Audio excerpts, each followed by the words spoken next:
Hey, and welcome back. It's the Scaling Secrets podcast. Suzanne Roberta is here, and Suzanne is the visionary founder behind the luxurious and environmentally conscious nail brand called Adesse New York. Now, Suzanne has a commitment to refining beauty standards, and she has a passion for sustainable personal care. So, we're going to find out about Suzanne's background, her story, her failures, her successes, what makes her stand out, and so much. She has an MBA in international management and certifications in AI, machine learning, and data science from MIT. So this is going to be a fascinating conversation. We're going to find out how AI and all this technology merges with things like sustainable manufacturing, clean beauty, beauty industry trends, so much more. So Suzanne, glad to be speaking with you.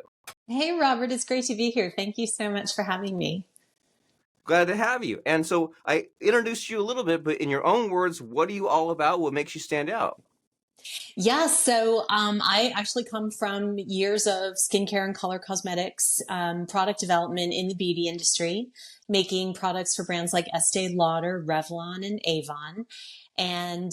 So fast forward to 2013, I really saw an opportunity in the nail category to create a nail brand that was clean, that had no toxic ingredients, that was vegan and cruelty free, and that really helped women and customers in general, men and women, solve the problems of nail damage. Nail damage is a very common problem that most people have, whether it's brittle nails or cracking, peeling, difficulty growing. It made sense to take a skincare approach to treating those problems because nails, just like skin, are made of layers of keratin protein. So if we treat the problem of the nails with high performance plant-based skincare ingredients, which is what Adesse New York does, then people's nails can get really healthy and, strong and natural and beautiful. And, when they polish their nails, then their polish lasts longer. It doesn't chip. And, I think in today's world where, we're so much more communicative, whether it be in person or, on interviews like this or in Zoom calls, which so many of us are on, we're using our hands so much more. Also, having our hands up to our face with our phones. So, I've always thought that hands sort of become an expression of the face, an extension of the face. And so our mission at Adesse is to give people, nails and cuticles and hands that look beautiful, that are healthy, and that they can, be very proud of. That's amazing. And I love your messaging here. And like my imagination is going in like five concentric circles and it keeps getting like more closed in the more you were like kind of peeling away the layers there, right? Because you started off with the big picture and the sustainability and the vegan and the cruelty free, and then you kind of brought it down to like your nail health. But then there's even like a kind of like a vanity aspect of it because as you said, we move our hands a lot more. We're on the Zoom calls, things are HD, and the times sure have changed compared to say 50s and 60s when like everyone smoked and everyone's nails were like yellow, and I mean we're all a lot healthier then. But it's really interesting when you think about, well, there's like what your brand does and what your product is, and like that's interesting to mostly to you, but then when you kind of add on all these other kind of causes that people believe in, it gives you a lot to talk about. It gives you this kind of like drive, direction, mission. It gives you content. It gives you the PR buzz. So it's a lot. It's great how you're saying, well, hey, it's nails, but it's all these other things piled on. And so it begs the question, you kind of came up with this breakthrough. Why has it not been done yet? Why did no one else before you come up with this vegan, cruelty free, and it's better for your nails and all that? Like, why were you the first one to do this? That's a great question, Robert. And I think the reason is because there's been such an emphasis on every other category of beauty. So, skincare, body care, hair care, color cosmetics, have all gone in, what we consider to be the right direction, vis-a-vis vegan, no animal ingredients, no toxic ingredients, no animal testing. And it was really surprising when we started to look at the nail category as a viable category to create, something new and exciting. It really was this blue ocean opportunity because Believe it or not, people are still willing to put harmful, toxic ingredients on their nails because a lot of people feel like, their nails are dead. Like hair is dead, nails are dead, and they're really not. Nails are porous. They're made of, like I said before, keratin protein layers. So fingernails are made of about between 110 layers to 120 layers. Toenails are made of about 150 layers, so they're a bit thicker, but those layers are porous. And what we put on the nails eventually seeps into the bloodstream. So, whether we're putting something on our skin or orally ingesting something or putting it on our nails, ultimately it's all ending up in our bodies. And so I think the time was perfect for Adesse to launch because consumers were starting to think about, hey, wait a minute, I'm putting these, I'm really cleaned up my skincare and my hair care and everything else, but I'm putting these toxic ingredients on my nails. So I'm still getting that toxicity internally in my body and in my bloodstream. And, there's been so much press about, the dangers of products like gels and acrylics and a lot of harmful products, the side effects of UV and LED lamp drying that those products require. And I think, it was just a perfect storm of consumer awareness really starting to happen at that time when we launched Adesse, and we launched with a focus on nail care. Skin care for nails is one of our trademarks. And being able to, we've had so many customers say, I've just had bad nails my whole life. I can't do anything about them. And when they start using our products, which are targeted to specific nail concerns, like you said before, the example of discoloration, believe it or not, discoloration is in the top 10 nail problems that people have. And one of the reasons is, of course, putting toxic ingredients that leave residue on the nails, but also when we're touching things, throughout the day, we're touching fabric on our clothing, we're touching things, on our desk, in the environment. And if those keratin protein layers are disrupted, meaning, if they're peeling or cracking or splitting, the dyes and the environmental impurities get in up under the keratin protein layers. So sometimes you'll see people with, very yellow nails or sort of blackish nails. And it's the environmental grime and impurities and dyes that are getting in the nails. So, we looked at that as one of the problems. We identified the top 10 and we said, we're going to create a collection based on high performance ingredients and hero ingredients that treat those root causes of the problems and get people's nails healthy and strong. And, nails are, there's definitely a vanity aspect. I mean, I'm sure you've never had a manicure, but the women in your audience can probably agree that, there's nothing like getting a fresh manicure. And, especially if you have gorgeous jewelry and, you really want to show it off, then your nails just looking healthy and looking strong and being, being something that you want to put out in front of you as opposed to hiding in your pockets or behind your back. I think really makes a difference in, our overall, feeling of wellness and, how we treat ourselves and how we feel about our appearance. Wonderful. And this is a great education, right? Just about there's the scientific part of it, the health Mm-hmm. part of it, but then you're so right that it's okay to be vain, and when you're not at your best, then you kind of take a little bit of a hit for your confidence. And if you're worried about hiding your nails or you're embarrassed about it, then it will affect you in other ways. So you need to be at your best. And so as far as you taking on the massive project, right, in kind of this kind of world changing, the blue ocean aspect of doing nails in a new way, like what kind of difficulties did you come across as far as like launching, making the product, marketing it? What were the hangups? Lots of hangups, lots of hurdles to jump through. One of the biggest challenges was consumer education.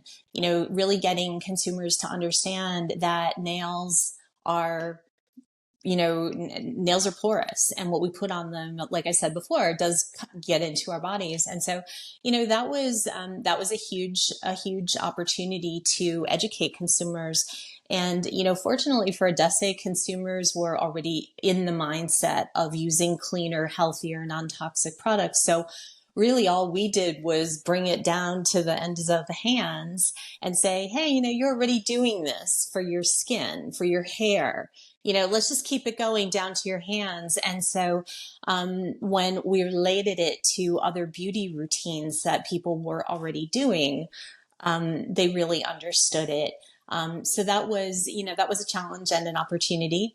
Another challenge that we had was really finding the right partners, so the right contract manufacturers, the right R&D teams, and being able to do smaller production runs to test market the products. Because typically with cosmetic product contract manufacturing, you do very large runs, 5, 10, 15, 20, 25,000 units in any given run. And so it's very inventory heavy, which means a lot of warehouse space, a lot of operations and logistics. The more products you have, the more SKUs you have, the more inventory, the more those logistical and operational challenges begin to expand. So managing that was really a challenge, and kind of finding that sweet spot between, not too many SKUs, but enough SKUs that the brand really spoke to everyone and gave everyone something they needed. And then managing the production quantities as well.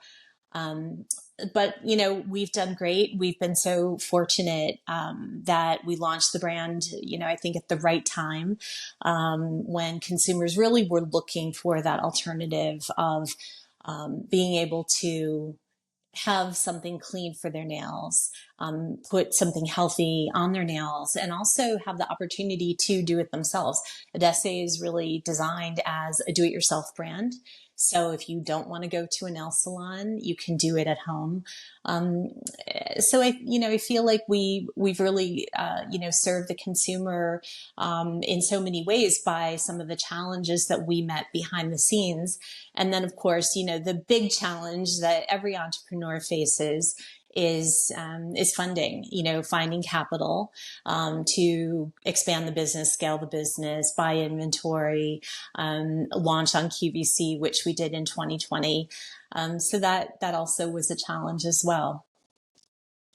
And I can definitely see it, launching in 2020 helps with that do it yourself at home aspect of it, right? Because like that was smack dab in the middle of just like rethinking, do I have to go in public to do this, or am I even able to, right? That was a huge thing. The salons being closed. And so some of the lessons I'm getting from your difficulties here are, number one, that people are tricky, right? That you have to get the right people in place, but there's also that part of it of getting people to adopt your product. And you're saying, well, hey, you're already doing your beauty routine, your skincare routine already. This is just more of that. So it's not that much of an extra commitment or hassle to do that.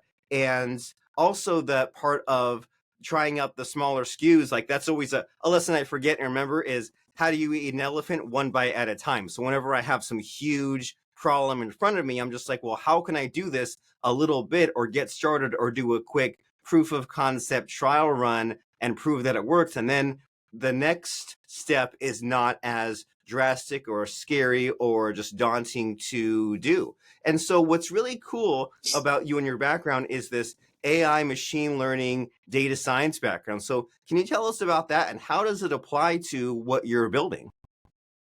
Yeah, so I've always felt like technology is a core component in the beauty industry.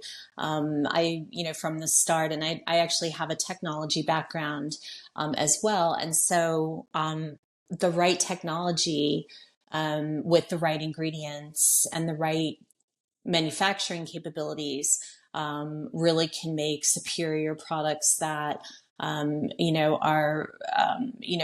that are really effective for consumers, that look beautiful, that really work, and that consumers want to buy. So in terms of in terms of AI and machine learning and data science and that whole technological component, it applies to beauty in so many interesting ways. So, just for example, we're in the process of building and training a machine learning project that will help us to identify what our customers are purchasing, when they're purchasing, really aggregate all those data points from all of our various retail channels, and aggregate them into one system so that we can look across the system and say, okay, for example, customers are really buying cuticle treatments in the first quarter of every year.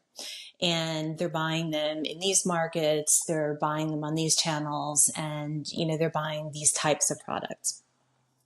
So when we look at that sales data, we aggregate that, and then we can backward plan to our production.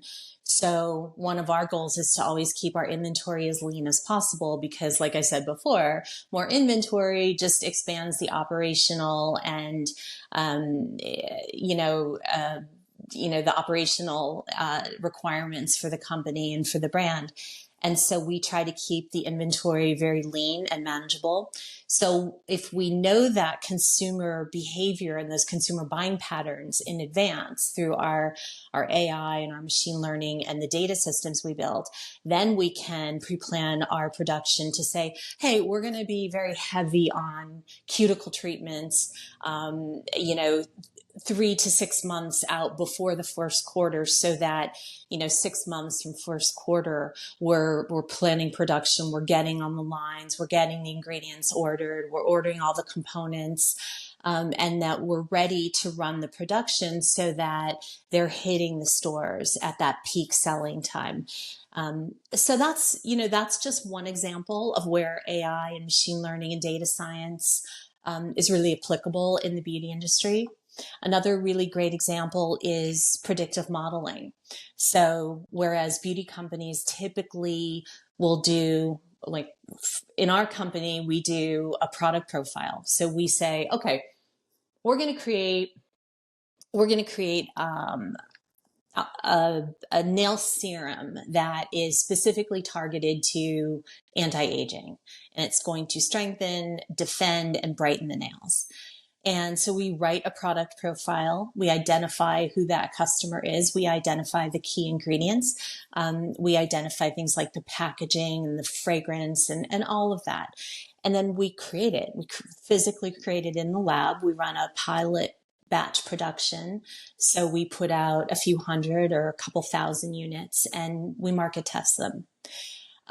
That is a very hit or miss way to do it, because if it's not a good product and people don't respond to it, then you're sitting with all this physical inventory. With the implementation of AI and machine learning, we can build predictive models. So we can do all of that and market test it before we build any actual physical products. So it really cuts down on development time, development resources, and it really gives us a sharper focus into the mind of the consumer and what she's looking for and how she's going to respond to a product that we put out. Just a quick example, we could say, all right, and in this product that we're developing, we're going to put, cocoa butter oil in it. And we might get some consumer feedback that says, wow, a lot of people have allergies to that ingredient or they don't like using it. So before we go into a full R&D development, which once you have a product with an ingredient like cocoa butter oil, if it's not desirable to consumers, then we have to reverse engineer it and take that ingredient out and put something else in and make sure that that new ingredient, works with the other ingredients. So inside of any beauty product is a very complex ingredient system. So the more we can apply AI and machine learning and data science to that system before we create the actual physical product, we're just way ahead of the game. And, companies that are doing that, like Adesse, then become companies that are more agile and bringing products that consumers love, and we know that they love them before they hit the market, to the market much faster. So that's That's the exciting part of how technology applies to beauty. And I can tell how excited you are. And this is amazing just to cut down the cost because like cost has all sorts of implementations, right? There's the time cost, there's the figuring out the ingredients and the marketing, there's the mass production, and now you have all this inventory, and it can be a little bit of a risk. It can be scary to produce all these things as a test, and then it's like, oh, it doesn't work. We have to backpedal, we have to reverse engineer. So we're living in this amazing time now where we can shortcut a lot of that and do the predictive modeling instead of just the guessing, which I don't know about you, but sometimes that drives me crazy, right? When it's almost like superstition, like, well, we can't do this because I heard this, or we can't market because it's this month of the year. And I'm thinking like, well, is that what you think, or is that what reality is? And even if you're not doing this big launch right now, like, will you be doing the launch in 5 months? So maybe now's the time to start on this. And there's so much to think about. And so it helps us to get the AI and the predictive modeling to assist us in that way. And is it sometimes overwhelming, or are there times when sometimes like you make the mistakes, or when the AI like makes more of a mess than it's worth sometimes? Um, I don't think so because AI is really, it's just a tool. It's a tool like any other tool. And so depending on what you put in, in the AI world, we say garbage in, garbage out. But if you put the right prompts and the right inputs, into the we'll stick with the predictive model example. If you put in the right inputs, then you are more likely, and there's a higher rate of probability that you're going to get a better output. And one of the things too that we're starting to do, which I'm really excited about, because our customers really, really love our products, and so we're bringing in customer focus groups into the AI funnel at the top end of it. So we're asking customers, we're building a new product and we're going to put this ingredient and this ingredient and this ingredient. What do you think? And they give us feedback. And so their feedback, that continuous feedback loop that we're getting from our customers, who are ultimately who we're building products for, becomes an invaluable data point of input that we wouldn't necessarily have if we built and created a product, in an isolated chamber in a cosmetic lab, and then said, okay, well, here it is. We really hope you like it. Yeah, and I think that's a great mindset to have, this continuous feedback loop. So that way, again, you're not guessing, you're staying maybe even a little ahead of your competitors, right? Because maybe they're not as listening as much, or maybe their customers don't love their products as much as yours, or as much as your customers love your products. And so, as far as just navigating all this, because like the beauty industry, from my interpretation of it, super competitive, but also super in demand. So what have you gone through as far as scaling it, and as far as like what you've done right and like your company's successes? What should we all learn from what you've done correctly? So, one of the things that we did really well, we launched the brand. We were in development for 2 years, and so we launched the brand in mid 2015, and we launched on our website and Amazon. And we really tested the market with a small production quantity of each SKU. And then we got a lot of great feedback and proof of concept. So, one of the things that was really successful for Adesse early on, and continues to be, is the partnerships that we have with beauty subscription companies. So, companies like Ipsy and Birchbox and FabFitFun and BoxyCharm and Alltrue.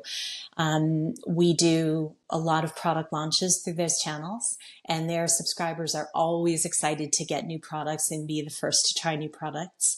And what's so great about them is that they have so many subscribers, their subscribers have so many followers on social media, that we're getting a lot of almost instant, unfair, brand and product exposure, in the process of doing, participating in a beauty box. And so, that has allowed us to bring products to market very quickly. It's allowed us to scale very quickly. So, in just our second year of business, we went from 7,000 units to just under a million. The next year we went to 3 million. We're now over 15 million units. So we scaled very quickly with those partnerships. And it's also a great opportunity to, really launch new products, and have that great, PR and product awareness out there in the market, on a very large scale. And then, of course, be able to parlay those product results back into new products. So I'll just give you an example. Right now, this month of June, we're launching a new product with Birchbox. And it's a really cool product. We're super excited about it. We've been working on it for 2 years. And once it launches, there are going to be two more products that launch, and it's going to become a mini collection. And it's amazing. And when it comes out, I will send you some samples because you'll love it. Well, fun. And like, what has your strategy been for this? Because you mentioned things like there's the PR and like you put it on Amazon to kind of get the results and the data. And there's also like these partnerships, but that kind of thing, like, it doesn't happen by accident, right? And so as far as like getting the Birchbox and the Ipsy and those sorts of partners, like, is your strategy like do you have a quota? Do you say like, I'm going to make like 10 phone calls a day, or am I going to work on my people? Or how do you get these strong partnerships? Mm-hmm. So that's a great question. We started working with those partnerships kind of early on around 2016. And then, in 17, 18, 19, 20, it really started to grow. And we work very closely with our buyers, with our partners. We work with them to figure out what their customers want, and we create products that delight their customers and that fit within the Adesse brand. And there's a lot of great synergies. And then, a big part of it becomes the piece that most people don't really think of. Cosmetics is a very customer facing business, but the back end of cosmetics and how you succeed in this business, and particularly with those partnerships, is the logistics and operations piece. So being able to run a production of 500,000 to 1 million units, being able to manage the delivery from the contract manufacturing facility, to the customer's warehouse, and being able to get it there within a delivery window so that they can start filling their boxes. So and also being able to get the project funding, to make the products. So that side of it is, it's almost like a whole other business in and of itself, because it really becomes a logistics, an operations, a customs, a shipping, component of the business that I think a lot of people who think of beauty don't really think about, sort of that other side. It's kind of, front of the house, back of the house kind of stuff. Yeah, but it's good to know about your mindset and to think like, okay, what are the questions I need to answer? What are the problems I need to solve? That way there's somewhat of a plan taking shape. And so even though some of that went over my head and some of that I'm just like, whoa, it's like she does a lot and her company does a lot. It's still good just to know like what your approach to that sort of thing is. And so in our conversation here about Adesse and the beauty industry and AI and logistics operations, all these sorts of things, is there a missing question here? Is there a question that you wish I had asked you that I should ask you? Um, well, you've been really thorough in your questions. I guess maybe because my brain is always thinking 6 to 12 months ahead. Maybe is, an interesting conversation might be kind of the future of beauty, and how, the integration and the intersects between beauty and technology, and sort of what that looks like. Because I personally think that it's AI and machine learning and data science, when used correctly, will be the next wave of technology, particularly in the beauty space, that really puts new brands on the map, puts exciting new products out into the market for consumers a lot faster, a lot less expensively than we previously did it in the past. And I think it's going to open up new opportunities for both beauty entrepreneurs who maybe thought they could never get into the industry, and also for products that consumers thought, wow, like, wouldn't it be great if we had this kind of product? And to have that, in AI, it's called human in the loop when you're building machine learning systems. But at Adesse, we call it customers in the loop because we're involving our customer base in that product development process. And I think the future of beauty is that and the refinement of that, and how we continue to learn how to use these tools and apply them to our business. So, in other words, there are amazing times ahead, including achievements that we can't even imagine right now, because it's easy to think of AI in simple terms, like, oh, the machine will kind of go in and do and invent all these things. But when you're saying when the humans are in the loop or the customers are in the loop, and you kind of have that teamwork, then this is only the beginning. And you think about how all of these like technologies that have even come about these last few years, like Amazon and the Shopify, and just being able to try something out quickly. I mean, it will only speed up. And so the lesson I get from that sort of thing is I need to stay on top of whatever new that is happening with AI. That way it's not magic, right? That way it's not a black box. And that way, many times we can see what's happening in some other industry or even like within an industry and say, hey, this is working really well. Like you mentioned that a few times, like this is working really well with skincare. Let's go and apply it to this untapped market. And so it's great. It's a great time, and probably greater than ever, to be curious and to learn and to just know about what's happening and know about the cutting edge. And so how can people find out more about you? How can they find out about Adesse New York and you, Suzanne Roberta? What are some next steps? Yeah, so I would definitely encourage your viewers to go to adesseny.com and check out our products. We're launching some exciting new products. In fact, this weekend they're coming online. And all throughout the summer and fall, we have new product rollouts. Definitely follow us on social media at AdesseNY. And, when you go to our website, you can learn more about me. There's a little bio. There's a section on clean, sustainable manufacturing, which we touched on a little bit, but that's another very exciting topic. And then also our blog posts. Definitely check out our blog posts because we have a lot of great technology and educational information, product information on the blog post.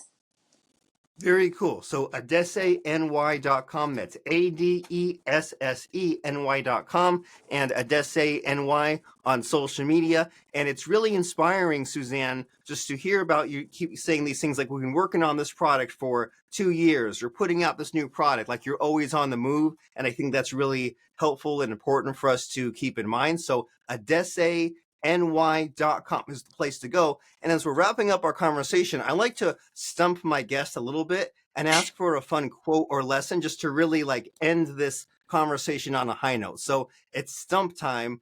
Do you have any thoughts to share with us as far as a fun quote or lesson that can really inspire and encourage us? Um, wow, that's a good one.